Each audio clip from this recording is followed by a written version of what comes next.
mais uma palestra organizada pelo Departamento de Cultura e Eventos. Quero agradecer também a presença dos colegas que nos assistem pelo canal YouTube, por todo o estado de São Paulo, e estamos nessa noite com o tema Impeachment, Cassação do TSE ou Novas Eleições, Análise Política e Jurídica. Expositores, Dr. Luiz Flávio Gomes e Dr. Professor Gaudêncio Torquato. Professor Luiz Flávio Gomes, que é nosso palestrante do Departamento de Cultura e Eventos, ele é jurista, professor, fundador da rede de ensino LFG, diretor-presidente do Instituto Avante Brasil, foi promotor de justiça, juiz de direito, advogado, doutor em direito pela Universidade Complutense de Madrid, mestre em direito penal pela USP e, como eu já registrei, palestrante do Departamento de Cultura e Eventos. Professor Gaudêncio Torquato é jornalista, pioneiro do marketing político e da comunicação organizacional no país, um dos maiores especialistas brasileiros nestas duas áreas, professor titular da Universidade de São Paulo, livre docente e doutor em comunicação, coordenou e operou campanhas políticas majoritárias e proporcionais em diversos estados. Por mais de 25 anos, semanalmente aos domingos, seus artigos foram publicados no jornal Estado de São Paulo. Aos ilustres palestrantes, sejam bem-vindos. Obrigado por aceitar o nosso convite. Nos honra muito a presença de vocês, principalmente nesse momento em que nós vivemos do nosso país, com essa situação que queremos ver rapidamente resolvido. Quem sabe domingo temos aí uma posição, e vocês hoje, com essa situação, com o episódio de domingo, tem realmente um papel importante para essa plateia, para todos nós. Então, vamos ouvir, nesse primeiro momento, o professor Gaudêncio Torquato. Obrigado pela presença. Eu tenho duas grandes, vamos dizer assim, diretrizes a tentar aqui discorrer. Primeiro, a diretriz conceitual, é o plano conceitual. Mas o plano conceitual pode ser um plano menos animado, talvez não motive tanto quanto a questão objetiva do vai haver impeachment ou não vai haver impeachment. Eu, como consultor político, tenho me submetido a essas questões algumas vezes por dia. Então eu vou rapidamente traçar aqui um plano conceitual, mas rapidamente mesmo, para chegarmos objetivamente à questão do impeachment, que é o tema central de hoje. Na verdade, nós estamos vivendo um dos momentos mais complicados da história contemporânea brasileira. Eu tenho sempre lembrado que nós estamos vivenciando o pico da crise da democracia representativa no Brasil. Tenho dito, a representação política no Brasil não tem dado respostas satisfatórias à sociedade. Em função do descrédito, da desconfiança, em função da desesperança, em função dos escândalos que se sucedem, têm se sucedido nas últimas décadas. Essa crise da democracia representativa, é bom que se lembre, não diz respeito apenas ao Brasil. Na verdade, trata-se de uma crise representativa que consome as democracias contemporâneas do mundo inteiro, tanto no plano europeu, no plano norte-americano, enfim. E essa crise tem se desenvolvido nas últimas 4, 5 décadas, tem se expandido, chegado ao seu auge em função, Primeiro, o declínio das ideologias. As ideologias, após a queda do Muro de Berlim, as ideologias parece que fizeram um pacto para se encontrar num grande centrão ideológico, onde houve uma interpenetração de doutrinas, de princípios, de ideologias. E essa interpenetração de ideologias leva ao declínio dos partidos políticos. Os partidos perderam sua identidade, perderam sua essência, perderam suas características, né? Perderam, portanto, o seu vigor doutrinário. Em função, portanto, do declínio das ideologias, declínio dos partidos, claro, os parlamentos também declinaram, passaram a não ter tanta força. As oposições ideológicas que tínhamos no passado tornaram-se mais arrefecidas. Nós hoje vemos oposições que tratam de chegar ao poder pelo poder sem um discurso, vamos dizer assim, claro, sem um discurso transparente. Então eu diria que também houve um arrefecimento no plano das oposições. Os executivos, enquanto os parlamentos declinam, os executivos assumem mais força. Particularmente, eu tenho lembrado isso, na América Latina, onde o poder do presidencialismo é excessivamente forte. Poder da caneta, poder de assinar, de demitir, né? Poder de atrair, poder de cooptar. Esse poder que está sendo usado agora na esplanada dos ministérios, né? Que está se transformando num verdadeiro balcão de negócios. Muito bem, em função dessa crise da democracia representativa, o que tem ocorrido? A sociedade dá de costas, vira as costas para a política. Tanto é que, faça-se uma pesquisa hoje, constataremos que cerca de 85% a 90% desacreditam nos políticos, achando que os políticos são farinha do mesmo saco, como se diz no vulgo, na linguagem popular. Ora, cria-se um buraco no meio da sociedade, um vazio no meio da sociedade. Um vazio que é ocupado por quem?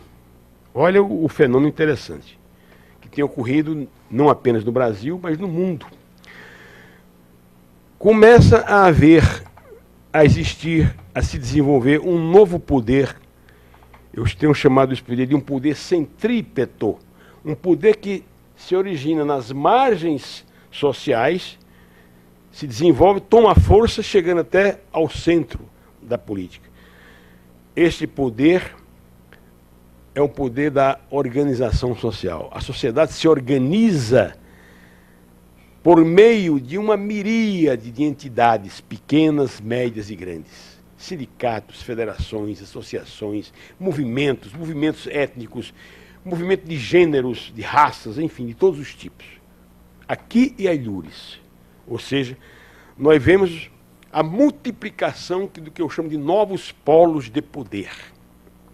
Novos polos de poder, influenciando o poder centrífugo, que é o poder central, constituído pelos poderes da República, executivo, legislativo, judiciário. Então há um poder centrípeto que esbarra no poder centrípeto, que esbarra no poder centrífugo, pressiona o Congresso Nacional. É o que estamos vendo no Brasil hoje. Muito bem. Outros chegam a dizer que isso é muito bom, em função, vamos dizer, do ideário da democracia direta.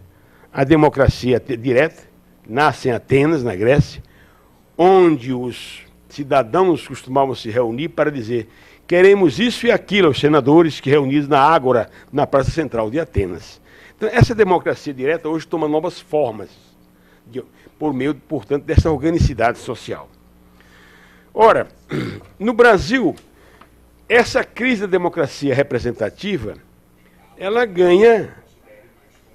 essa crise da democracia representativa ganha maior intensidade em função da nossa cultura, da cultura política no brasileira. E aí vem o Brasil com um pano de fundo. Então, se há uma crise da democracia do mundo, imagine essa crise no Brasil. Em função, portanto, dos valores, dos princípios que balizam os comportamentos políticos, os costumes da política. Eu sempre costumo dizer que para conhecer o Brasil de hoje é preciso rapidamente lembrar a grande árvore que foi semeada, que foi plantada no Brasil lá atrás, na colonização brasileira. Sempre lembro que, por exemplo, em 1534, Dom João III, ao criar as 14, 15 capitanias hereditárias e distribuindo essas capitanias aos seus amigos, Dom João III estava plantando a grande árvore do patrimonialismo, porque os amigos do rei, que receberam, os donatários que receberam essas capitanias, passaram a considerar este território do Estado como território pessoal. A invasão do público pelo privado começa a partir daí. Aliás, até quem diga, Humberto, que isso vem lá de Pedro Álvares Cabral, quando Pedro Álvares Cabral colocou o seu traje bonito, né, de capitão e tal, aquele penacho, os índios já foram, vamos trocar as nossas flechas por aquele penacho. Então, o troca-troca teria começado. É uma brincadeirinha, mas de qualquer maneira para mostrar que a cultura brasileira sempre foi uma cultura da recompensa, de o que é que você me dá para que eu possa fazer isso. Então, a árvore do patrimonialismo nos trouxe o mandonismo, os ismos, o grupismo, o familismo, o nepotismo, o coronelismo, o fisiologismo. Nós estamos vendo hoje, por exemplo, no Brasil, né, o fisiologismo se apresentar de maneira escancarada na esplanada dos ministérios. Ora, este Brasil cultural passado, de repente se encontra com o Brasil da Constituição de 88, que é uma Constituição que realmente ela concede e amplia os direitos dos cidadãos, e a partir daí nós vamos então verificar, constatar que os grupamentos sociais passam a exigir perante o Estado o cumprimento dos seus direitos, direitos consagrados pela Constituição de 88. Em suma, nós estamos vivenciando hoje uma crise da democracia representativa, com ênfase no ethos nacional, no caráter nacional brasileiro, que é um caráter muito voltado para o fisiologismo. Como nós sabemos, a nossa cultura é uma cultura permeada pelo jeitinho, pelos maneirismos, a ponto de se dizer que o Brasil é o país dos jeitinhos. Aliás, tem até uma historinha que diz que nós temos 4 sociedades no mundo. Primeiro, a sociedade alemã, onde tudo é proibido, salvo o que for permitido. Segundo, é a sociedade inglesa, onde tudo é permitido, salvo o que for proibido. Terceiro, é a sociedade autoritária, totalitária, arbitrária, onde tudo é proibido, mesmo o que for permitido. E a última, brasileira, a sociedade brasileira, onde tudo é permitido, mesmo o que for proibido. Tanto é que nós temos, basta ir para Ibirapuera aos domingos para vermos a imbricação, a faixa de pedestre assumida por não pedestre, pelos quem está na bicicleta. E assim por diante. O jeitinho brasileiro aparecendo em tudo. Então, sobre esse plano de fundo conceitual, devemos concluir que três grandes fenômenos caracterizam a cultura política do Brasil. Primeiro, eu chamo a cultura da mamata, a vaca. Me lembro da vaca. Aliás, eu recebi eu recebi hoje agora acabei de receber um WhatsApp de uma imagem daqueles que defendem, vamos dizer, a atual estrutura. É uma imensa de uma vaca com todo mundo chupando as tetas da vaca. Estado brasileiro. A vaca é a mamata no Estado brasileiro, que é a acomodação, a dependência do Estado. O segundo símbolo que eu gostaria de mostrar, que está por trás dessa crise, é o vampiro. O vampiro suga o sangue do Estado na escuridão. Não há, portanto, condição de vencer. Esse vampiro, ele só trabalha durante a noite, claro, porque durante o dia ele foge, o vampiro não gosta de luz da iluminação. Daí, como falta transparência nas coisas da administração pública do Brasil, então o vampiro, portanto, aparece em todos os lugares, ele se apresenta em todos os espaços. É o poder invisível que se cria entre três grandes atores: os políticos, os círculos de negócios e a burocracia governamental. Aliás, se nós formos ver Lava Jato, Mensalão, Petrolão, enfim, vamos identificar na origem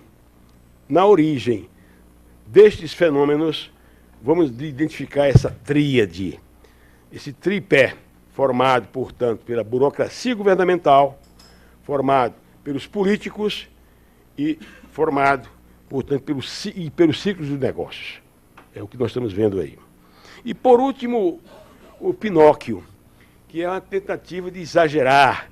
O Pinóquio, com seu imenso nariz, aparece muito nas campanhas eleitorais. Como vamos ver, as pessoas se apresentam como as melhores do mundo, os melhores candidatos, os perfis mais assépticos, os perfis mais corajosos, os perfis mais inteligentes. Tudo pela via da propaganda. É a nossa propaganda política que realmente dá, vamos dizer assim, aos candidatos uma fisionomia de Hulk fortíssimo. Né? Diz que a presidente, por exemplo, Dilma teria sido eleita em função, por exemplo, da mentira.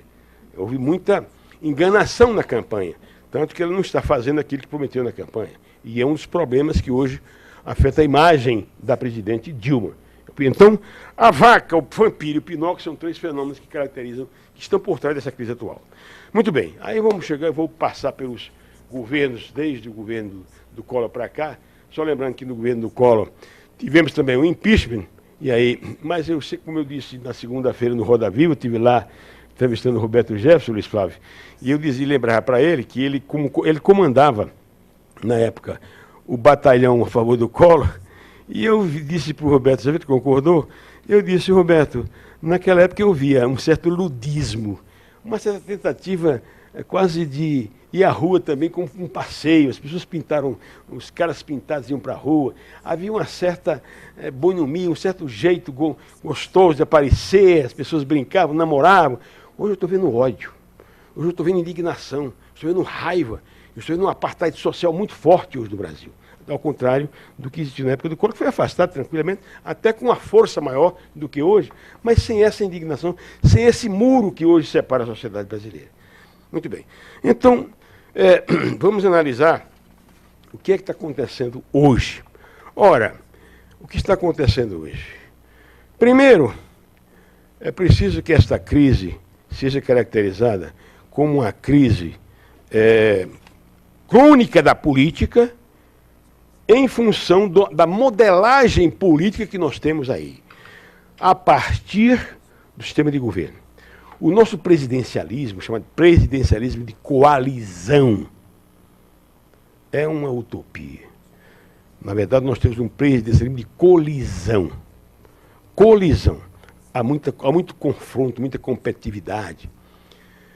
Ora, como é que um presidencialismo de coalizão pode trabalhar com a existência de 35 partidos políticos, quando não temos mais do que 4 a 5 grandes tendências da sociedade? Partido é parte. Partido é parcela de opinião. Temos uma parcela direita, a extrema-direita, uma direita, uma centro-direita, uma central, uma centro-esquerda e uma esquerda. Vamos dizer que nós pudéssemos dividir a sociedade com esse espectro ideológico. Mas 35 parcelas de... Não é possível isso.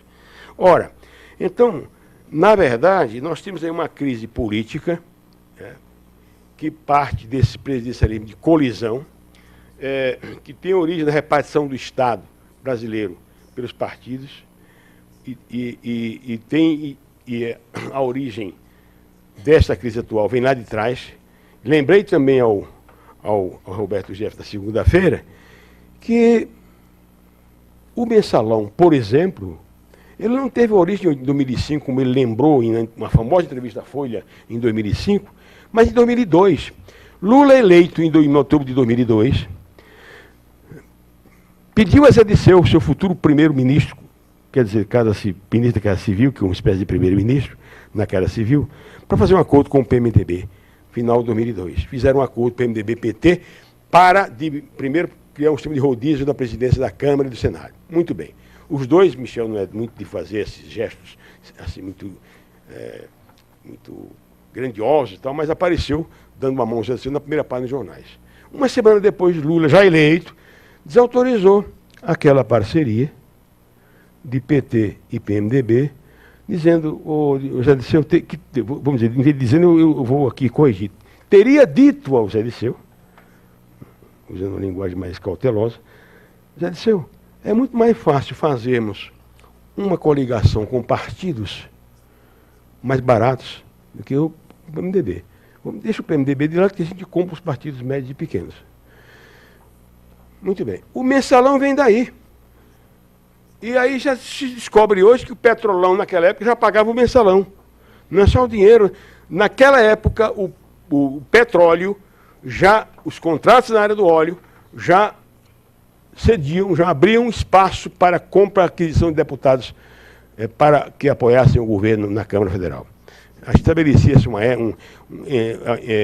até um custo, 30 mil, 50 mil para uns, até os mais fortes, que tinham opinião mais respeitada no Congresso, cujo custo era de 150 mil reais.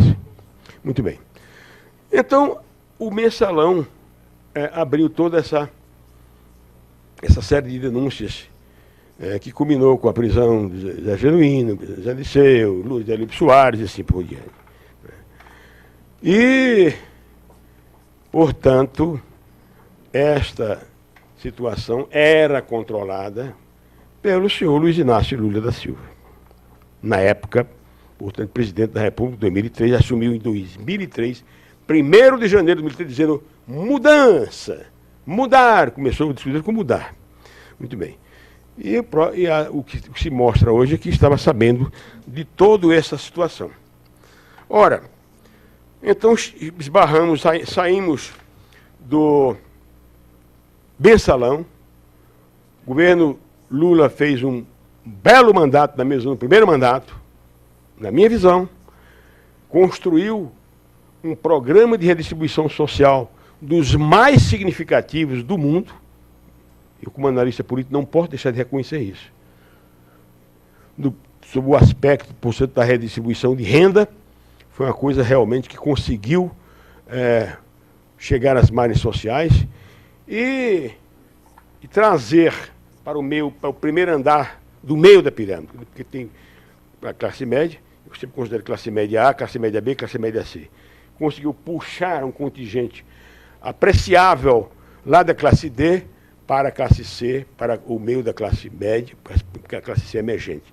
Tem, alguns falam 30 milhões, 35 milhões, enfim. Ok. Então foi um trabalho de mérito, ao lado de outros programas como Pronatec, FIAS, Minha Casa Minha Vida, etc. e tal. Sem dúvida nenhuma, programas que devem ser reconhecidos. O que aconteceu de lá para cá é que, na verdade, o governo achou que era muito fácil administrar o país diante de uma situação internacional. Em 2008, o Lula conseguiu driblar a crise internacional, evidentemente, com 2 eixos que promoveu de maneira muito competente até, que foi o acesso ao consumo, e o acesso ao crédito e a massificação do consumo. Vamos abrir o crédito para principalmente as margens sociais e massificar o consumo. O Brasil conseguiu, portanto, driblar e conseguiu sair da crise. Ora, o mundo muda. Como se diz, o mundo gira e a lusitana roda. O que aconteceu é que chegamos, portanto, aí no primeiro mandato da presidente Dilma, que foi plasmada, foi trabalhada, foi apresentada com um perfil de excelência técnica qualificado, os melhores perfis, exime na arte de racionalizar a estrutura, maximizar resultados. Não deu certo. Não deu certo. A presidente tem se mostrado uma pessoa ineficiente nessa tarefa de administrar. Primeiro, pelo seu comportamento considerado muito temperamental, a ponto de, por exemplo, ter problemas diários, cotidianos com sua equipe. são conhecidos os arroubos pessoais, emotivos da presidente. E aí vem, a par dessa situação administrativa, ou do descontrole da gestão, nós passamos a verificar, portanto, constatar que aí os canos do mensalão se encontram com os dutos do Petrolão. E aí cria-se a grande causa, a grande razão para o impeachment do presidente. Ora, aí vem o conceito de pedalada fiscal. Pedalada fiscal. Eu vou ser muito franco com vocês, como analista político. Pedalada fiscal, do ponto de vista técnico, do ponto de vista denotativo da palavra, que é o mais direto, simples, esse conceito, de uma certa forma, ele é desenvolvido não apenas pela presidência da República, mas por quase todos os governadores do Estado. Pedalada fiscal. Prefeitos, nem se fala. Usar uma estrutura, eu vou desligar, esqueci de desligar. Depois eu conto uma farinha técnica que ocorreu essa semana, em função dessa coisa, dessa tecnologia do celular. Isso é muito terrível, isso aí. Então, eu desliguei. Então, estava dizendo, deixa eu pegar o fio da meada. Pedalada. Ora, é o leitmotiv. A razão principal, construída pelo relatório do deputado João Vieira, pedalada fiscal. Vocês acham que uma presidente tivesse sido bem sucedida no mandato, no segundo mandato, no início do segundo mandato, ou no primeiro mandato, ou mesmo no meio do segundo mandato, bem sucedida, com a moral política elevada, com um apoio político forte, com o apoio das massas, que hoje lhe dão 70% de desaprovação. Vocês acham que haveria motivo para impeachment se nós tivéssemos um pano de fundo intensamente favorável a ela? Não. Não teria, na minha visão, teria passado tranquilamente por este corredor do impeachment. Sem dúvida nenhuma. Sem dúvida nenhuma, não tenho dúvida disso. Então vamos dizer o seguinte, que a pedalada fiscal, ou as pedaladas fiscais são motivo para o impeachment, mas por conta de uma sombra, de uma moldura de corrupção que aparece de maneira que como nunca apareceu no país, de maneira realmente assim, exuberante. Então essa moldura corruptiva, de compra, de fisiologismo, de roubo, de máfias, de quadrilhas, aparece isso aí de maneira forte. E aí o juiz lá de primeira instância decide liderar esse processo. Estuda profundamente a Manipolite, a Operação Mãos Limpas. Depois eu deixo toda essa área para o meu amigo Luiz Flávio Gomes, que a sua competência vai aqui mostrar realmente os meandros dessa questão. Faz um estudo sobre Manipolite e começa a cumprir do A até o Z o roteiro da Manipolite. Inclusive vazamento. Eu não tenho dúvida que os vazamentos que ocorrem nessa área são lá trabalhados, são lá mexidos, são lá, de uma certa forma, impulsionados pela estrutura da primeira instância, para ganhar a opinião pública. Então nós temos uma opinião pública favorável a esse impeachment com essa moldura, e ele faz tudo dentro do script, né? República do Curitiba chama um, chama outro tal. Utiliza, na minha visão, é uma coisa que eu gostaria também de ouvir muito o Luiz Flávio Gomes, um instrumento que, na minha visão, é um instrumento excepcional e que no Brasil vira banal, a banalização da delação premiada, que deveria ser um instrumento excepcional, agora todo mundo dela. Estamos virando um país do dedo duro, na hora. É impressionante. Então, estamos construindo um gigantesco Big Brother no Brasil. Se eu sou amigo de alguém, ligo para essa pessoa, fulano e tal, olha, vem cá, você tem visto Cicrano?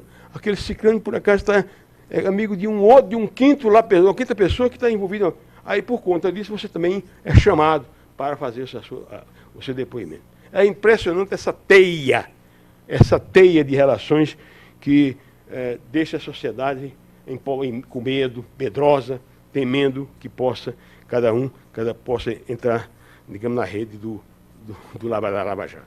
Então, veja bem, está acontecendo o conceito. E aí, na minha visão, como o impeachment obedece a uma decisão eminentemente política, claro, com fundo jurídico, técnico, jurídico, mas é claro que a decisão é eminentemente política. Tanto é política que, se o ambiente social estivesse muito bem, não haveria nem dessa discussão. O ambiente econômico estivesse tranquilo, não haveria essa discussão. Ora, e a cada dia que eu vejo, quanto maior o descalabro na economia, inflação 10%, desempregado 10 milhões de desempregados. PIB chegando a 3,5%, 4% de previsão de queda para esse ano. Ora, ninguém sustenta. O país vira ingovernável. E aí as pessoas, os políticos dizem, bom, nós vamos ter que dar uma resposta à sociedade. A sociedade está querendo saber, vamos lá, nós não podemos esperar mais, pressionando o Congresso Nacional. Então, o clamor das ruas é um fator preponderante, importante, para determinar o rumo dessa questão. Rumo que está sendo definido. Domingo teremos essa votação. E eu não tenho dúvidas, hoje não tenho como analista político, que passará pela Câmara Federal. Se não por 360, até mais, alguns dias até mais, 380, outros chegam em 350, enfim. Mas o que se observou nos últimos 5 dias foi uma adesão muito grande ao processo de impeachment na Câmara Federal. Tanto que basta ver a agenda do vice-presidente e da presidente na recepção de deputados. Então, essa ideia, evidentemente, está sendo discutida. Agora, e aí temos mais um probleminha para resolver, que é o que se chama de judicialização da política. Em função dos buracos infraconstitucionais que nós temos, falta de leis que regulem certos instrumentos, certas determinações constitucionais, o que está ocorrendo é uma interpretação do Supremo Tribunal Federal sobre questões, questões tão banais, tão simples. Como votar? Como votar? Vocês acham que isso é uma questão do Supremo Tribunal Federal ou uma questão da Câmara Federal, do regimento da Câmara Federal? Como deve-se votar? Pelo nome da pessoa, de A ou Z, ou por os estados de norte a sul? Aí o presidente da Câmara diz, já que está havendo muita polêmica, eu vou dar o meu tema aqui, médium vírus. Eu vou trazer uma solução salomônica, e pela qual eu vou começar por Roraima, depois pelo Rio Grande do Sul, depois para o papai, eu vou intermediar, vou fazer um rodízio. Daí uma solução intermediária. Mas continua o processo. O Supremo, nesse momento, está examinando, por intermédio do relator Marco Aurélio, que está examinando, qual é o rito que vai se seguir nessa área da votação do impeachment, se é por nome, por... Aí lá vem o Advocacia Geral da União. A Advocacia Geral da União entra também hoje com uma impugnação do processo de impeachment junto ao Supremo Tribunal Federal. Eu começo, Luiz Flávio, fazendo uma pergunta para você, para você, quando for a sua vez de falar. Afinal de contas, os poderes do Estado são autônomos, independentes, harmônicos entre si. O Ministério Público tem a sua finalidade, as suas funções, o seu escopo funcional. O escopo funcional do Ministério Público é defender a sociedade. Agora eu pergunto, Humberto, o seguinte, se eu, como cidadão, tiver uma causa contra o Estado,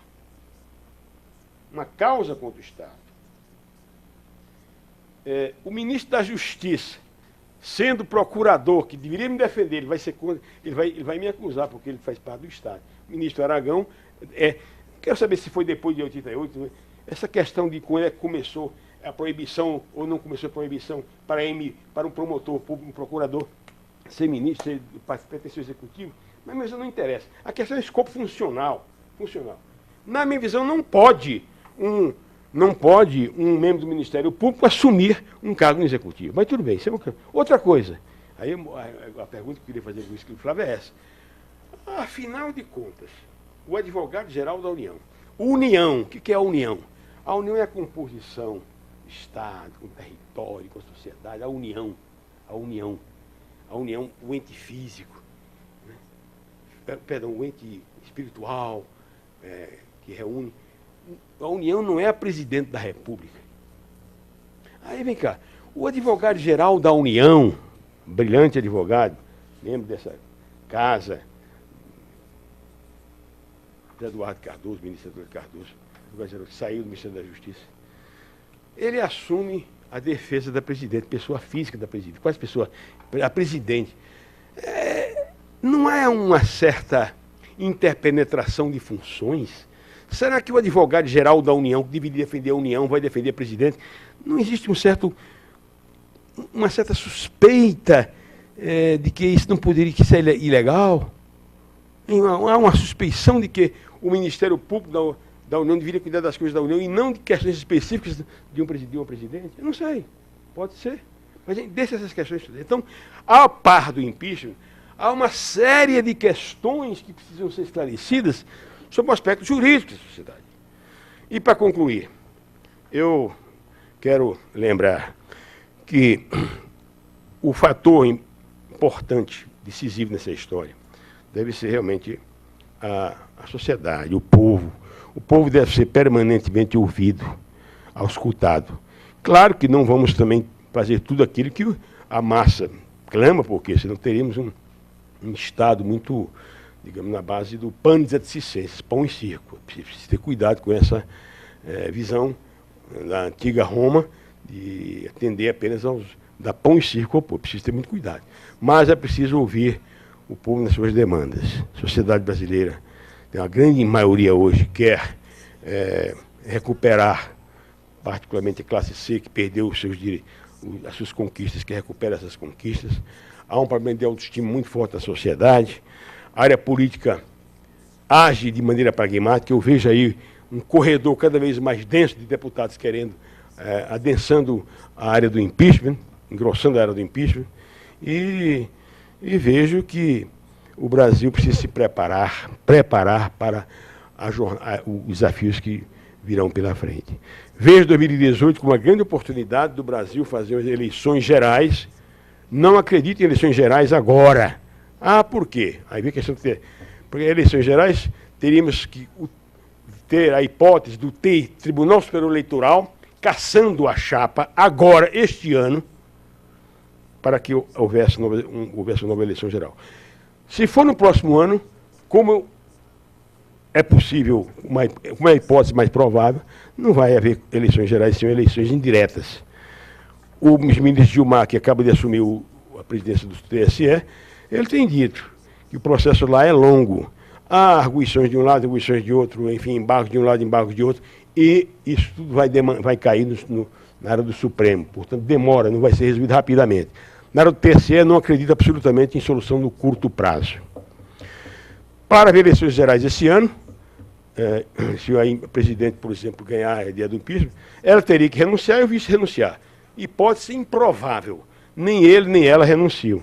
Então, não vai haver, na minha visão, possibilidade de eleições gerais. Vejo como a porta mais aberta, do ponto de vista imediato, a questão do impeachment. Há um impasse ainda, que é o corredor do Senado Federal. O Senado tem uma tendência mais governista do que oposicionista, mas a admissibilidade, na minha visão, já estaria garantida, com a maioria de 42 senadores já admitindo a hipótese de analisar o processo. Como vocês sabem, para que o Senado possa aprovar, primeiro de admitir a possibilidade. A admissão do impeachment vem pela maioria simples, de 41 de senadores, hoje tem 42. Mas para a aprovação final do impeachment seriam necessários, portanto, 2 terços, que significariam 54 senadores. Até lá, será conseguido esse número no Senado, se passar pela Câmara, acredito, mais uma vez, que tudo isso vai depender da pressão do clamor das ruas. Então, essas são as minhas hipóteses, minhas ideias, minhas rápidas reflexões. Desculpa se eu extravasei o tempo. Então é isso aí. Muito obrigado pela atenção.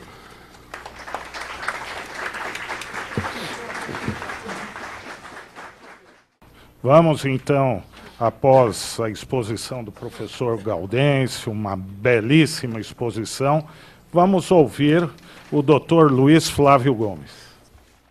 Bom, como eu vejo hoje vamos tentar fazer aqui uma atualização geral.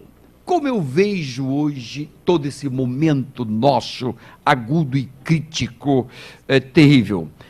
4 movimentos, todos os 4 movimentos, cada qual pratica um ato a cada 10 minutos. Você imagine 4 coisas caminhando, como se fossem 4 carros disputando uma corrida, só que não são carros num único sentido, são carros de sentido opostos, um bate do outro. Que são esses movimentos? Primeiro movimento, a Lava Jato. Esse é um movimento que está tentando, e já conseguiu em parte, punir as castas oligárquicas brasileiras. Isso é algo inusitado. De forma sistemática, nós nunca tivemos. Tivemos no Mensalão, foi ato isolado, em 2012/2013. A Lava Jato vem com toda a sua força, e está em andamento, continua em andamento, a tal ponto, hoje, assusta o mundo político e empresarial, que ninguém sabe o que daqui a 10 minutos vai ser anunciado. Ninguém sabe. Hoje à tarde, se vocês estão antenados e ligados na internet, agora eu fico o dia inteiro em casa lendo e escrevendo, não faço mais nada em minha vida que não seja ler e escrever, o dia todo, e falar. O que acontece? Hoje à tarde, perguntaram para o Renan, qual vai ser o procedimento no Senado? Ele diz, não digo nada, daqui a pouco tem um torpedo contra o Michel Temer, e aí tudo se desmonta. Esse torpedo contra o Michel Temer é uma perspectiva de que em qualquer momento pode acontecer um estouro da Lava Jato contra Michel Temer. Pode. Tudo é possível. Material de corrupção não falta em todos os partidos praticamente. Logo, a questão é só se achar. Se achar, vai divulgar. Se não achar, sorte sua. A história está mais ou menos assim. Não é que você não tenha problemas, é que eu não achei o teu problema. É mais ou menos o que o mundo político hoje... A instabilidade hoje do mundo político. É mais ou menos essa. Bom, 1, Lava Jato. 2, segundo movimento, o impeachment da Dilma. Foi crescendo, meio do ano passado se tentou, daqui, dali, agora esse ano está indo, é outro vagão que está indo numa velocidade incrível. Então nós temos, Lava Jato é um vagão que está indo. Impeachment da Dilma é outro vagão que está indo. E, em terceiro lugar, há um terceiro movimento hoje no país, que é garantir a posse do Temer e já especular o governo do Temer. Como seria o governo, quem comporia ministério, o que ele vai anunciar de planos de governo, que atos, que condutas, o que ele vai fazer, etc. Já está tudo em movimento. Não fica parado. Ninguém aqui está parado. Em quarto lugar, o quarto movimento, nítido a partir das planilhas da Odebrecht, e as planilhas da Odebrecht que eu me refiro são quase 1000 nomes, se você somar as 3 planilhas, dá quase 1000 nomes, aí pegou todo mundo, debaixo de cima de quase todos os partidos, a partir da planilha da Odebrecht, e tem uma vantagem imensa quando a gente lida com o crime organizado, que o crime organizado organiza tudo e tem um departamento específico de propina, é o departamento da Odebrecht, DPO, departamento de propinas da Odebrecht, com recibos, o cara recebe, dá recibo de que recebeu, aquela data, aquele valor. Então, a partir daí, assustou todo mundo. O mundo político e empresarial, mas particularmente o político, toma um susto imenso. Por quê? Se tudo aquilo se apura, sobra quem? Sobram poucos. E então, a partir daí, de modo nítido, surge uma nova operação no Brasil, Operação Abafa Tudo. Se não segurar, vai embora. vai embora. Então tem que abafar. E esse quarto movimento é contrário ao primeiro. O primeiro é Lava Jato. O quarto é para segurar o máximo possível, porque se tocar vai incriminar muita gente. Bem, na ordem então, 4 movimentos, vou dar uma síntese aqui, uns minutinhos de cada movimento, para dizer em que pé que se encontra, fazer algumas observações da fala do nosso amigo Gaudêncio Torquato, e ok, e aí vamos já debater, discutir, se vocês quiserem perguntar alguma coisa do gênero, estou por aqui. Bom, número 1, Lava Jato. Há um grande investidor norte-americano, é hoje o terceiro cara mais rico do mundo, chama-se Warren Buffett, e ele disse o seguinte, uma frase, diz, quando a maré baixa, aí é que a gente descobre quem estava tomando banho sem calção. Se você estava pelado e tomando banho, enquanto a água está te encobrindo, está tudo certinho. Na hora que a maré abaixa, você estava sem calção. A Lava Jato pegou muita gente sem calção. A Lava Jato é uma maré baixa. Maré baixa no sentido de que chegou nas castas das oligarquias brasileiras. E aí pegou muita gente de calças curtas, nem calças curtas, é sem calção mesmo. Sem calção mesmo. A origem da Lava Jato é uma coisa pouco explorada. Pouco explorada. Mais importante saber isso, particularmente os advogados, Humberto, o Luiz Flávio Durso, e todos os nossos amigos que advogam nesta causa, particularmente muito relevante saber a origem. 1 minuto só dessa origem da Lava Jato. Moro começa a investigar tudo em 2006. É uma investigação que tramita na vara dele. Ele investigou Youssef e Janene. Janene é aquele ex-deputado, ex-presidente do PP, que morreu depois, 2011, 2012, por aí ele morreu. Moro investigou, tocou essa investigação, 8 anos. 8 anos de investigação. O Ministério Público não pedia nada. E ele, Moro, começou a determinar tudo de ofício. Quebra sigilo bancário, fiscal, eleitoral, telefônico, e vai quebrando, e vai buscando. E durante 8 anos não achava nada, até que no final de 2013, e começo de 2014, surge um contato de Youssef com Paulo Roberto Costa, que é aquele primeiro ex-diretor da Petrobras, que fez a primeira delação premiada, que incriminou 28 políticos, uma série de colegas, todas as empreiteiras que tinham contratos com a Petrobras. Então, aí nasce Paulo Roberto Costa e nasce o escândalo Petrobras. Isso estamos falando de março de 2015, e 14. Pois bem, logo, como é que se chegou então a Paulo Roberto Costa? A partir de uma investigação presidida por Moro durante 8 anos. E aqui, um mundo de questionamentos possíveis para os advogados, o prato mais cheio, a coisa mais fantástica que aconteceu até agora para os advogados foi toda essa descoberta da origem do Petrolão, ou seja, como chegou o escândalo da Petrobras. Por quê? Durante esses 8 anos, houve quebra de sigilo de advogado, que não pode quebrar sigilo. E o Moro investigou Janene por 6, 7 anos. Janene é deputado federal. Deputado federal tem foro por prerrogativa de função do Supremo. Juiz de primeiro grau não pode investigar deputado. E então, essa mácula, evidentemente, vai ser explorada por todos os advogados daqui para frente. E como o encontro de Paulo Roberto Costa foi por um fortuito, foi por acaso, derivou de uma interceptação anterior, elo e vínculos entre a investigação do Moro e o Petrolão. E o processo da Lava Jato. Então, dá para discutir isso tudo? Dá para discutir isso tudo. Eu não digo que vai ganhar, nem que vai anular, eu digo que tem alguns problemas na origem de tudo isso, isso está totalmente desconhecido do público em geral.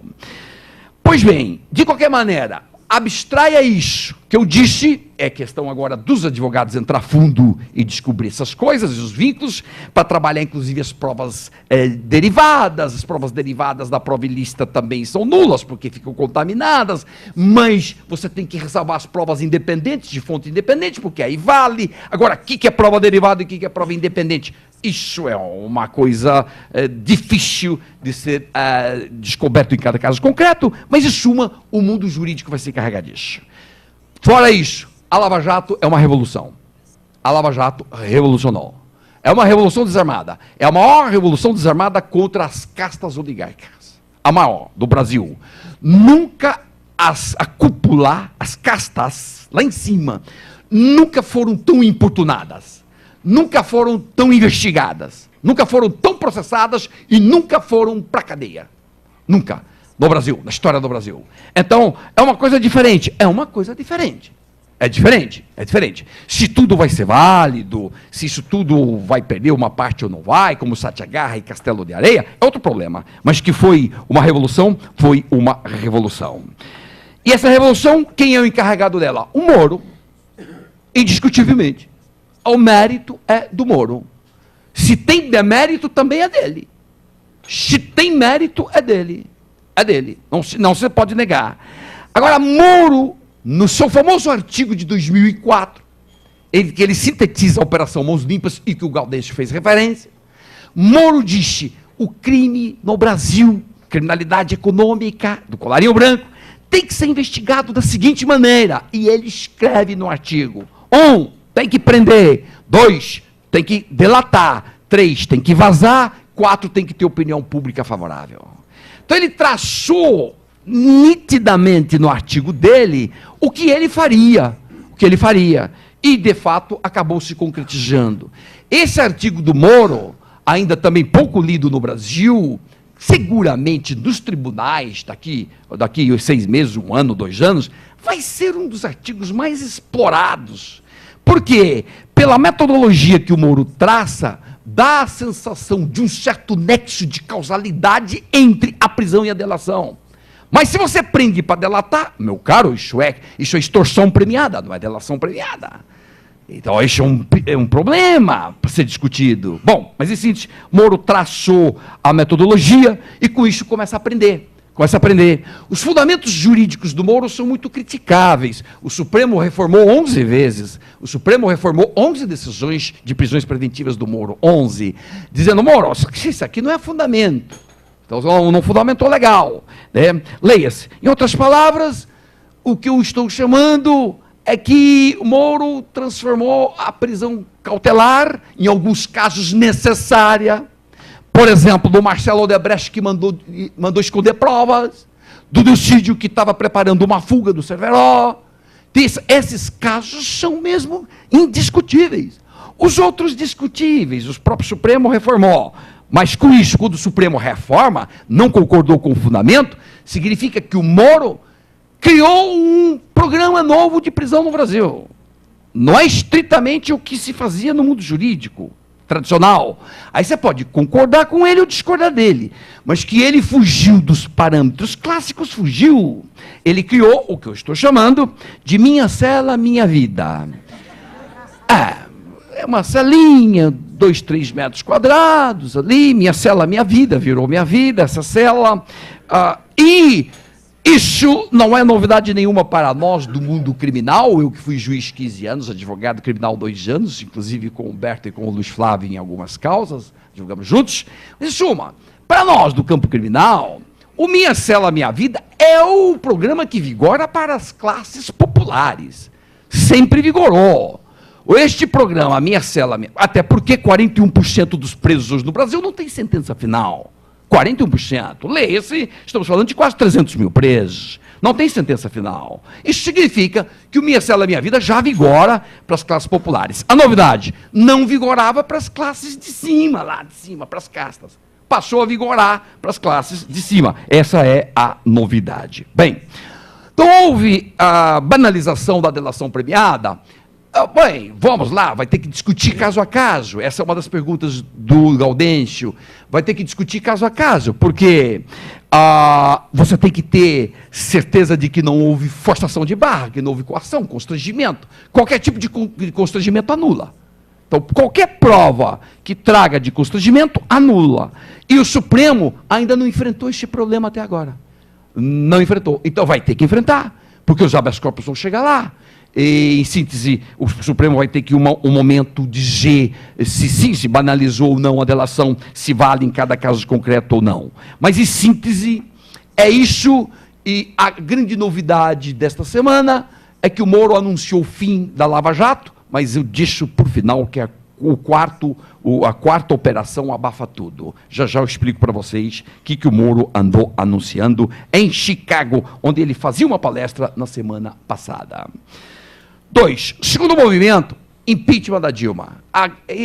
Essa locomotiva ganhou uma velocidade supersônica. Está indo num ritmo alucinante do Cunha. Esse é o ritmo do Cunha. Quando é favorável a ele. Quando é contra ele, é o oposto. O ano não anda. Não anda o processo, não anda nada. Que é uma coisa típica de psicopatia social. É um candidato sério a se enquadrar neste conceito internacionalmente admitido de psicopatia social. Ele é um candidato muito forte. Bom, ratifico neste ponto o que o Gaudêncio disse, na linha dele. Juridicamente é muito discutível esse impeachment. A sua linha, sua pergunta. Juridicamente é problemático. Porque há um problema de adequação típica, se os fatos realmente estão ali, e se estão formalmente, se isto justificaria o impeachment. Na linha do que disse o Gaudêncio, na minha opinião, esses fatos são nada em qualquer país do mundo e que esteja razoavelmente bem o presidente. Agora, então, por quê? Mas, se juridicamente é muito discutível, por que então esse impeachment ganhou tanta força? Está ganhando cada vez mais força e agora na reta final, esse efeito manada está fortíssimo. Bom, porque a Dilma adotou a fórmula PCC. A fórmula PCC é o seguinte, faltou pão, faltou circo. Circo para nós hoje é o consumismo, a gente adora mesmo, consumimos tudo, bota dinheiro na nossa mão, a gente consome tudo mesmo. É o nosso circo, hoje, o consumismo. E faltou confiança. PCC, pão, circo, confiança. Esse é o problema. Então, o problema hoje do governo Dilma é este. Não há uma acusação de que ela, neste processo, de que ela enfiou R$1 no bolso. O que ela enfiou no bolso dela? Não há acusação. Nenhum desvio de R$1. Não, nem R$1. Nada. O que se acusa? Acusa atos presidenciais. Que o Michel Temer também praticou, atos presidenciais, de créditos suplementares sem a devida autorização do Congresso Nacional, pedaladas e tal. Mas esses atos todo mundo faz. O Banco Central mostrou agora, essa semana, aquele gráfico do Banco Central. Todos os governos dos últimos 20 anos, 25 anos, todos fizeram. Então, isto justificaria impeachment? Não justificaria. Só por isso Dilma sairia? Não sairia. Mas então ela está saindo por quê? Por outros motivos. É a economia do Brasil, a inflação, desemprego, o povo está bravo, porque perdeu a capacidade de consumo. Então o povo está bravo. O povo está bravo com ela. Por isso sim. Mas aí, um detalhe então irrelevante, que é o seguinte, então o impeachment que está em andamento, a rigor, não é um impeachment. Só do plano formal. Eles estão transformando o impeachment em recall. Só que nós não temos o recall no Brasil. O que é o recall? O povo tem poder de eleger, o povo tem poder de deseleger. Como funciona o recall? 5%, 2%, 6% assinam uma petição, dizendo, esse governante nós não queremos mais. Por quê? Ou porque é incompetente, ou porque a gente suspeita dele por corrupção. Não queremos mais. Aí apresenta a petição no Tribunal Eleitoral, o Tribunal Eleitoral marca um domingo, e a gente vai para as urnas e diz, mantém ou derruba? Mas nós que votamos. É a história do povo, a participação popular, como dizia o Gaudêncio. Então falta, e eu sugeriria isso, e se eu fosse parlamentar, eu lutaria até o último dia da minha vida por introduzir o recall no Brasil, porque deixa o povo tirar. Se o povo quer que tire, vota, dá um motivo, tem direito de defesa. A pessoa tem direito de defesa, não, mentira, bababá. E a gente vai lá e vota. Pronto. É muito melhor do que deixar tudo nas mãos do Supremo. Digo isso porque você deixa o impeachment na mão dos políticos. Os políticos é balcão de negociação, gente. Quem que não está vendo isso? Quem pode negar isso? Todo mundo negociando. Bom, se os políticos negociam, é o que eles fazem a vida toda. Negociam, vende para cá, apoio, fisiologismo, patrimonialismo, como historicamente puxou legal o Gaudêncio, puxou a história para nós. Bom, então, se os políticos estão desacreditados, como é que eles vão tirar um presidente da República do poder? Lá hoje no Congresso, quase 50% ou está investigado criminalmente ou tem processo criminal. Quase 50% do Congresso. Então, é eles que estão tirando um presidente que não é acusada de um real de desvio. Vejam o paradoxo. Captou? Então não dá para deixar nas mãos do político, pelo menos nesse contexto atual. Quem sabe no futuro você tem uma nova classe política, modesta e tal. No momento deixa por conta do povo. Eu faria isso, passa para o povo essa tarefa. Querem agora o problemaço mais e confirmando literalmente, totalmente a linha de raciocínio do Gaudêncio. Tá bom. Nós temos 35 partidos, não encontra mais consenso, em absolutamente nenhum item mais você encontra consenso. Todo está dividido. Você fala uma coisa, eu falo outra. Você fala uma coisa, eu digo não. Eu vou seguir outro caminho. Mas essa falta de consenso não é só no Supremo, não é só na política. Pega agora, até 19h56 eu vi, estou acompanhando minuto a minuto. Estão votando aqui no Supremo, qual é a ordem que vai chamar os políticos para votar? Aqui a Cunha anunciou uma ordem de sul para cima, o regimento interno fala outra ordem, diz que tem que ser alternado, para baixo. Até os 4 votos, até onde eu vi, os 4 votos, cada ministro pensa de um jeito. Primeiro, deveria ser assunto interno, porque é só a forma de votar. Segundo, você põe na mão do Supremo. Hoje, os 11 ministros supremos significa 11 supremos vigentes no Brasil. Cada ministro é um supremo hoje. Cada um tem uma cabeça. E eles, desabridamente, vão para o público e falam e dão entrevistas como se fossem jornalistas. Então, em síntese, é problemático o momento agudo de crise, não só da crise da democracia, por falta de consensos e pluralidade partidária exorbitante, é problemático, inclusive o judiciário passa por uma crise profunda. E vamos ver no final o que eles vão decidir. Estou aqui agora já com 15 novidades aqui, mas não dá agora para parar e ver o que rolou, mas certamente já votaram 7, deve ter 7 posições, né?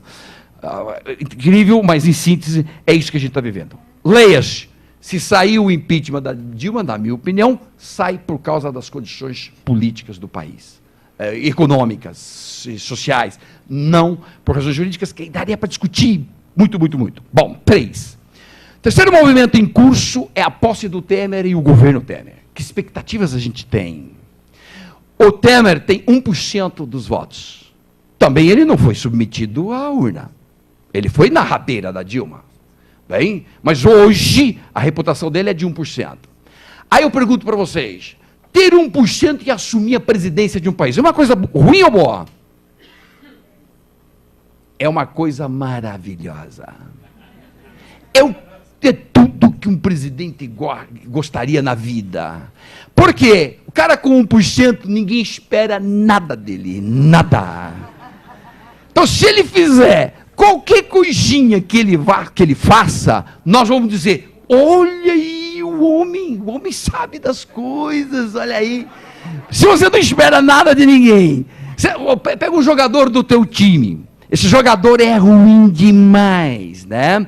Então ele nunca marca gol. Você não espera nada dele em campo, mas se ele vai lá e faz um gol, você diz, caramba, o cara marca gol, olha aí. Então pronto, você já começa a dar credibilidade. E essa credibilidade o Temer vai ter que conquistar. Hoje ele tem credibilidade e dentro do mundo dele, do mundo político, dos amigos dele e das cartas econômicas que estão ao lado dele hoje apoiando ele. Mas ele não tem nada a ver com a população brasileira. Mas pode ser. Logo, em síntese, Temer tem alguns desafios. Primeiro desafio é unificar o seu partido. O partido PMDB é rachadíssimo. É o partido mais rachado que existe. Toda a história sempre foi assim, 50 anos de história, o PMDB é tudo rachado ali, porque é uma federação de interesses. Ali não tem ideologia, não existe isso. Bem? Então, em síntese, unir o partido, as alfinetadas que o Renan dá toda hora, e o Renan deu uma alfinetada agora à tarde, dizendo, não vou falar de Rito, porque pode surgir um torpedo contra o Michel Temer em qualquer hora. Dá a sensação de que vai sair alguma bomba contra o... Dá a sensação, mas como o Temer, como o Renan é o político mais liso, como eu tenho dito lá na TV Cultura, é o mais liso político que nós temos, ninguém sabe quando ele fala, o que ele quer falar. Ninguém sabe. Por detrás tem alguma coisa. Pode ser para valorizar o passe ou não, ninguém sabe. Mas, em síntese, unificar o partido, tem que mexer na economia urgente. Urgente, o povo pede isso, né? Urgentemente, tentar evitar essa recessão. Vem a instabilidade social, inevitável, porque quem é do lado petista não concorda com o impeachment, acha que o impeachment está sendo indevido, que o Temer não tem legitimidade, o povo vai para a rua, vai dar instabilidade social, pode vir um estado de defesa daqui a pouquinho, e depois o estado de sítio, aí o exército intervém. Desde logo, sou contra o exército tomar conta do país e, diga-se de passagem, por sorte nossa, eles já disseram, não, como está, a gente não quer assumir, não. Não dá para assumir o Brasil, está impossível assumir o Brasil nessas circunstâncias. Não dá para ser síndico de massa falida. Né? Então não dá. Nem o exército está querendo, nem o exército quer. Então, ótimo que seja assim, e bom que o Serra disse, é que o exército ficou tão raquítico, ficou tão sem poderes, está tão sem instrumentalização, está tão desmaterializado, que ele não se sente mesmo hoje capacitado de tocar o país inteiro. Né? Então, ele está fraco, o exército, também, embora seja a instituição mais organizada do país. Ele e as igrejas são as mais organizadas. Os partidos perderam força. E aí, o que mais que o Michel Temer tem que enfrentar? A Lava Jato. A Lava Jato é um fator imponderável. É imprevisível. Se a Lava Jato vai fundo, pega do PMDB, pega ali grande parte. Já está delatado, inclusive, vários deles. O próprio Temer já está delatado, já foi delatado pelo Andrade Gutierrez, já foi delatado pelo Ricardo Pessoa, ele já foi delatado pelo Delcídio, ele tem várias delações contra o Temer. Bem, então, o Temer tem que enfrentar esses problemas aí, contra ele pessoalmente, contra o partido dele, são problemas jurídicos, porque a instabilidade do governo Dilma não foi só a economia e não só a crise política e a crise ética. O problema da Dilma foi a instabilidade que a Lava Jato gerou. E a instabilidade é o quinto requisito da Lava Jato. Quinto requisito: delação, prisão, vazamentos, apoio popular e instabilidade do governo. Porque aí você vence a guerra. Como é que você vence a guerra? É tirando as forças do teu inimigo. Então, em síntese, o Temer vai ter que enfrentar tudo isso. Também vai ter que enfrentar eventual impeachment dele lá na Câmara, não este que está em andamento aí, que agora não tem força nenhuma, nesse momento não tem força nenhuma contra o Temer. Ao contrário, o Temer hoje tem quase 400 votos dentro da Câmara. E vai ter que enfrentar o TSE. TSE é aquela cassação da chapa. Agora é da chapa Dilma/Temer, eleições de 2014. A cada dia surgem provas novas. Então vai ser difícil, do ponto de vista jurídico, vai ser difícil escapar. Ou seja, a chapa dá para caçar, a chapa. O Temer está indo numa linha de um raciocínio jurídico que não, vamos separar. Minhas contas são minhas contas, as contas da Dilma são as contas da Dilma. Tá bom, as contas são separadas mesmo. Perfeito. O problema é que ele só é vice porque ela foi eleita. E o TSE tem jurisprudência pacífica de anos, que caçou um, caça os dois. Porque a chapa que foi vencedora. Temer não foi eleito com nada. Temer foi eleito porque estava junto. Então, em síntese, isso tudo dentro do TSE vai dar muita polêmica jurídica, mas as provas são muito contundentes. E assim que ficamos com o Temer, estabilidade ou instabilidade? Se ele estabilizar, Estabilizar, mexeu na economia, nós não esperávamos nada, então fez uma coisinha boa, aumenta o Bolsa Família, por exemplo, em 10, 20%, eu faria isso para ajudar a turma de baixo, porque o aumento deles foi ruim, etc. Se ele estabilizar, a chance do Temer, então, ir embora até 2018 é grande. Até porque, se ele estabiliza, vem o quarto efeito, Operação Abafa, que eu já digo já. Se ele não estabiliza, se gera instabilidade, então as medidas adotadas foram desastradas, o povo não concordou, o povo está na rua, está quebrando pau, o exército já está na rua, não deu certo, no governo do Temer não decolou. Bom, não, eu duvido que o TSE casse a chapa este ano. Duvido. Não vai caçar esse ano. Porque se caçar esse ano tem que ter eleição direta. E para fazer eleição direta, domingo, as pesquisas estão mostrando, não é o candidato da oposição que está forte para eleições diretas, né?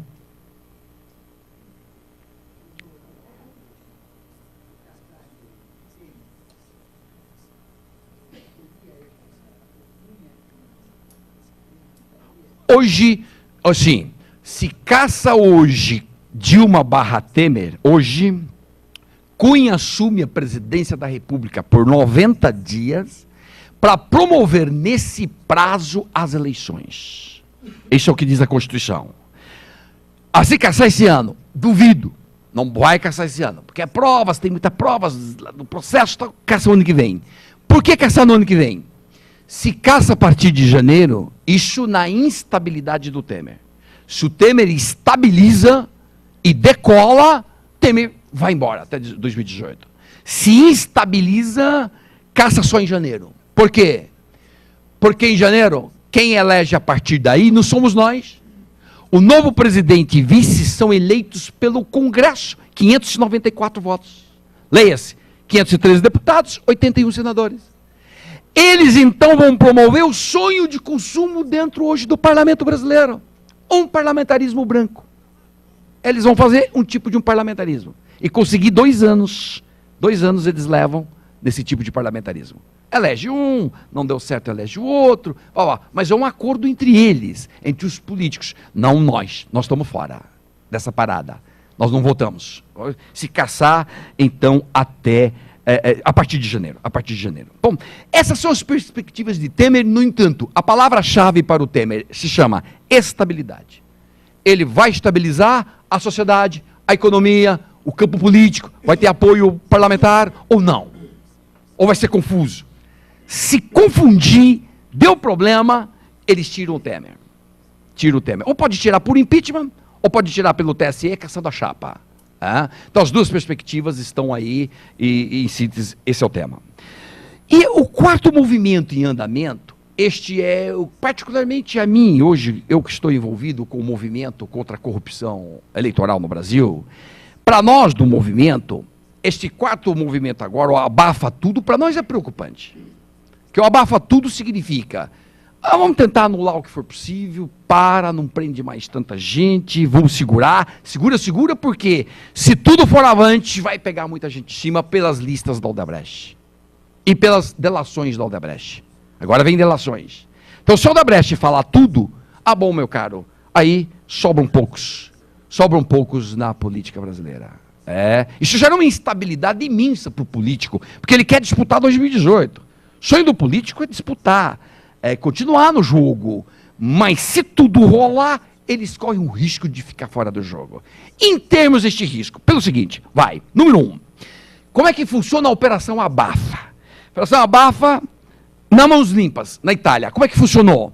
Bom, os juízes condenaram quase 500 políticos, levaram para a cadeia, mais 1.200 empresários, 20 dos empresários se suicidaram, no Brasil até agora ninguém imitou esse gesto heróico, né? Mas 20 se suicidaram, quase 20, e aí a pergunta, mas então como fazer parar esse negócio? Como suavizar esse negócio da Lava Jato? Bom, aprova leis novas, leis de anistia, leis de suavização de responsabilidade, encurta prescrição, e etc.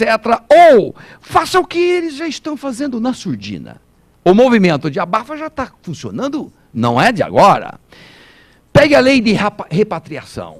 a lei de repatriação de recursos, ou seja, se você tem dinheiro no exterior, mandou embora para lá dinheiro, em primeiro lugar, você não é, evidentemente, de classe média, você é classe alta, altíssima, você é um dos ricos do Brasil, para mandar dinheiro para fora tem que ter muito dinheiro. E ele que fez a lei, bom, traz de volta, declara e está anistiado penal, deu uma anistia penal para quem repatriar. Então, só está regulamentando, agora vai dar prazo de 180 dias. Está aquela turma do HSBC, aquelas 8 mil contas que estava lá fora, agora nos offshores do Panama Papers, que domingo explodiu no mundo inteiro. Um monte de gente aí, brasileiros, tinha 8 mil antes no HSBC, tem mais 107 agora no Panama Papers. Esse povo tudo regulariza, declara, paga o imposto, vai dar 21, 22% de imposto, bem menos do que tudo, então regulariza. Isso já começou, então, um abafa. Depois você pega a medida provisória 703 da Dilma, de 18 de dezembro. As construtoras foram lá, ô Dilma, pô, nós ajudamos você, agora tem que nos ajudar, mão dupla. Pô, a gente quer continuar negociando com o poder público, mas a lei anticorrupção impede, porque a gente já está condenado criminalmente, nós não podemos, e não fizemos ainda acordo de leniência. Ajuda a gente aí, baixa uma medida provisória, e ela compreensivelmente baixou a medida provisória 703, e essa medida provisória permite que os contratos continuem, que pode fazer contratos novos, todas as empreiteiras envolvidas na Lava Jato, sem nenhum problema. Essa medida provisória está vigente por enquanto, até 29 de maio, mas até 29 de maio o Congresso tem que dizer se converte lei ou não converte lei, e ela perde o seu efeito, bem? Então o Congresso tem essa tarefa até 29 de maio para fazer isso. E hoje, o que é que o Senado aprovou hoje? Já é definitivo, o final já está indo para a sanção da Dilma. Aprovou o seguinte, uma leizinha, a prioridade no campo criminal, nosso campo, são os crimes hediondos, tem preferência na pauta e eles que têm que tocar antes. Corrupção não está nos crimes hediondos. Então eu dou preferência nas pautas para os crimes hediondos, que pega evidentemente as camadas populares, em geral. Bem, e a corrupção? Corrupção não é preferencial. Não é preferencial. Bem, então, em síntese, é uma lei aprovada hoje, que pode, quando foi oferecido esse projeto, eles podiam não estar pensando nisso. Eu duvido que estivessem pensando nisso, porque foi aprovado na Câmara há muito tempo esse projeto, mas no Senado hoje, rapidinho, Dilma sanciona logo, a prioridade das varas criminais agora é tocar crimes hediondos. Então, a corrupção vai ficar para fila, para depois. Isso já faz parte desse movimento. E tem 500 projetos na Câmara e no Senado, neste sentido de ir abafando tudo. 500 projetos. Um corta isso, outro corta aquilo. Por exemplo, um deles, só para falar de um deles, diz assim, toda pessoa que vai ser investigada tem que ser avisada pela polícia 3 dias antes de que vão iniciar as investigações. É um dos projetos que está tramitando no Congresso Nacional. O outro diz, só pode investigar durante 2 anos, depois de 2 anos arquiva tudo e acabou, se não investigou, não achou nada, arquiva tudo e acabou. Então, em suma, tem projetos hoje para tudo, caminhando, mas no sentido do abafa isso daí. Saída do Moro. Moro anunciou em Chicago, semana passada, numa palestra, que acabou que em dezembro acaba a Lava Jato, que não tem mais sentido prosseguir a Lava Jato em primeira instância. Que a Lava Jato tem que ser concentrada toda no Supremo, porque a fase empresarial, ele diz, já passou, agora tem que pegar a fase política tem muita gente com foro com prerrogativa, o Moro está muito ressentido com o Supremo porque puxou a orelha dele, no caso que ele divulgou aquela interceptação telefônica de Dilma / Lula, não podia ter divulgado porque a Dilma não é da competência dele, ele não podia ter decidido aquilo, foi ótimo para a população adorou escutar toda aquela converseira do Lula, aquela coiseira toda do Lula, o povo adorou, o povo curtiu aquilo ali, mas uma coisa é que o povo curte, outra coisa é o que a lei diz. E Moro ali cometeu vários crimes. Primeiro, cometeu o crime de divulgar conteúdos de gente que não tinha nada a ver com a investigação, sobretudo da nora do Lula, por exemplo. O que aquilo lá foi pro ar? Como? Por quê? E ela falava da sogra, o que, diga-se de passagem, é uma absorção, você já está absorvido de plano falar de sogra. Mas, de qualquer maneira, todo mundo fala de sogra, eu digo isso nesse sentido, né? Não da Marisa especificamente, mas, em suma, aquilo não deveria ser divulgado. Aquilo é o artigo 10 da Lei 9296, que é um crime punido de 2 a 4 anos de reclusão, e o Moro certamente vai levar alguns processos criminais na cabeça por causa disso, sem contar a responsabilidade civil. Bom, isto de um lado. De outro lado, a divulgação da Dilma, ela está falando em crime contra a segurança nacional, eu acho um exagero. Não chega tanto, a lei de segurança nacional, eu acho que não se sustenta, ela é inconstitucional. Bom, de qualquer maneira, o Moro diz que sai. Quero férias, ele disse, férias, vou embora, quero muito tempo de férias. Ele falou, muitas férias, e quer sair. É uma pressão desgraçada, porque um cara que está enfrentando castas não é brincadeira, você está enfrentando as oligarquias mais poderosas do país, não é brincadeira fazer isso.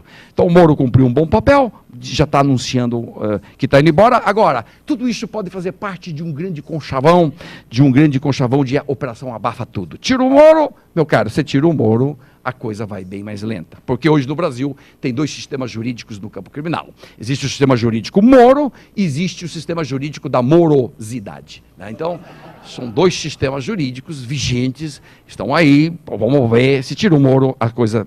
Bom, mas existe uma outra tática muito melhor. Nós, então, que estudamos essa parte criminal, existe uma tática fantástica de você conseguir impunidade e pelo menos garantir tua participação na política em 2018. Os políticos têm como fazer isso. Como? Bom, você tem 2 maneiras de matar uma pessoa. 1, corta o alimento dela, morre de anemia. Ou 2, entope ela de alimento. Entope o Supremo de processo. Ou tira tudo do Supremo. Você tira tudo do Supremo, morre de anemia. Entope o Supremo de processos, inquéritos de tudo e tal. Você mata ele de bulimia. É excesso de comida. Hoje, em 2 anos de Lava Jato, Moro já atacou mais de 1000 anos de cadeia, Moro já condenou mais de 70 pessoas, etc e tal, 140 mandados de prisão, e tudo isso vai ser discutido, evidentemente, no Supremo, no futuro, ninguém vai deixar passar barato tudo isso, vai dar muita polêmica. De qualquer maneira, o Moro tocou. E o Supremo em 2 anos de Lava Jato? Quem me diz o que o Supremo fez? Um ato. Qual o único ato que o Supremo fez em 2 anos de Lava Jato? Recebeu a denúncia do Eduardo Cunha. Ponto. Nem sequer a denúncia contra Renan Calheiros, que está lá há 1.200 dias, não recebeu. Não recebeu, até hoje. Então o Supremo não tem estrutura, gente. O Supremo não tem gente, não tem estrutura para tocar processos. Se um processo até agora é recebido, tem 8 ou 9 denúncias na fila para ser recebidas, tem 50 inquéritos investigando políticos hoje. 50 inquéritos. Isso até agora, mas vem vindo um monte de delações. A hora que o Odebrecht falar, você multiplica isso por 2, por 3, por 4. Aí você entope o Supremo. Entope o Supremo. Mata ele de bulimia. Leia-se. Não vai andar. Não vai andar. E todo mundo está com 2018 garantido para as eleições. Captou a tática? Como é? Enche o Supremo. Essa tática, isso vai acontecer. Pode haver interferência na Polícia Federal? Teoricamente poderia, mas a polícia hoje está atuando muito legal, muito bem, está indo, tem lá a autonomia dela, e tudo não é uma tarefa fácil. O ministro da Justiça novo entrou, qualquer vazamento agora é comigo. No dia seguinte, pá, vazamento. Acabou. O ministro vai fazer o quê? Já vazou. Então, em síntese, interferir na Polícia Federal hoje gera um problemaço jurídico de tamanho incomensurável. Então, é uma estratégia, mas quem fizer isto está correndo um alto risco. Bom, você tem o problema de controlar orçamentos. Não manda dinheiro, eu vou te cortando o teu dinheirinho, é igual o pai faz com o filho. Vou te cortando o teu dinheirinho, o menininho vai consumindo menos, ou a menininha vai consumindo menos, porque não tem dinheiro. Então, em síntese, controlar o orçamento é outra hipótese. Ou fazer como as mãos limpas fizeram na Itália. O que os políticos fizeram lá? 2 coisas, duas estratégias que foram adotadas na Itália. Uma, primeira, massacra os juízes. Massacra os juízes. Começa a falar de tudo. Grava coisas da vida dele, tudo ilegal, tudo crime, mas aí até depois se descobrir e tal. E eu não estou dizendo que deva fazer isso, ao contrário, eu estou dizendo que isso é crime. Mas na hora do vamos ver, é previsível que as pessoas possam fazer isto contra o juiz. Massacra, diga que ele é ladrão, que ele é comunista, que ele é... Fala qualquer coisa, que ele é gay, que ele é não sei o quê, fala qualquer coisa e bota na mídia. Você tira a moral do juiz. Isso se fez na Itália. Muito, muito, muito. Para vocês terem uma ideia, para sintetizar esse item, um juiz foi processado 38 vezes. 38 processos contra um juiz. Então, em síntese, é uma coisa. A outra estratégia que foi adotada agora inteligentemente pelos políticos, foi o seguinte: vai dando corda para a operação. Então começou lá na Itália, prende políticos, prende empresários, políticos, empresários, daqui a pouco prende ministros, prende o quê? Foi descendo, prende agora chefes do executivo, chefe de baixo, daqui a pouco começou a investigar o fiscal da prefeitura e o guarda de trânsito. A hora que chegou nesse ponto, o povo diz, para, aí não, que agora chegou em nós, agora não, agora vamos parar com esse negócio, porque foi muito longe, Então, em síntese, essa foi a estratégia utilizada. E, claro, não é difícil você puxar o freio da Lava Jato. Basta a mídia tirar o pé do freio, do acelerador. Se a mídia tira o pé do acelerador, naturalmente o povo já não se empolga mais. Bem? E, sobretudo, depois do impeachment da Dilma. Porque muita gente só foi para Paulista para tirar a Dilma, não para combater a corrupção. É para tirar a Dilma. Aí você vai para Paulista por razões ideológicas e não por razões éticas. E se fosse para ir por razões éticas só, não, corrupção de todos os partidos, etc. E tal. A Paulista teria juntado aí umas 150 pessoas naquele dia, mais ou menos. Tá? Então, em síntese, a Dilma caindo vai abaixar muito a expectativa popular. Se a mídia tirar o pé, como esta semana, por exemplo, nitidamente, o Valor Econômico essa semana, nitidamente já está nesta linha, tirando o pé, escrevendo assim, o TSE já perdeu sentido, a ação no TSE, o Moro já disse que vai desistir, tudo o Valor Econômico publicou. Então ele já está tirando o pé do acelerador. Então se a mídia tira o pé do acelerador, o povo cai fora, e sem apoio popular, não vai. A operação, naturalmente, vai naufragar. Bem, então, em síntese, vejam todas as perspectivas e possibilidades de você trabalhar no campo criminal, né? De o que pode acontecer, o que pode fazer. Mas uma coisa é certa, eu dou como certo o impeachment da Dilma, acompanho o Gaudêncio nesse item, hoje 100%, e ele tem um termômetro, todo dia o Gaudêncio muda o percentual. Só que hoje acho que já passou de 100% o percentual, 101. Mas, em suma, cai a Dilma, dependemos da estabilidade do Temer. Se ele estabilizar, ele toca até o final. Se ele não estabilizar, vão dar um jeito nele, aí em 2017 vem um tipo de parlamentarismo, né? Mas, em síntese, eis as 4 etapas da Lava Jato, os 4 movimentos hoje, para você sair daqui com uma ideia de como andam os movimentos. Um joga para cá, um joga na Lava Jato, o outro joga na Operação Abafa, o outro joga na posse do Temer, o outro joga contra o impeachment da Dilma, ou a favor do impeachment da Dilma. Então, em suma, os movimentos estão todos caminhando, está tudo aí. E a desgraça desse tabuleiro é só uma, é que no jogo de xadrez, você move as peças, né? Você bota aqui o rei, a rainha, o peão, aqui direitinho, né?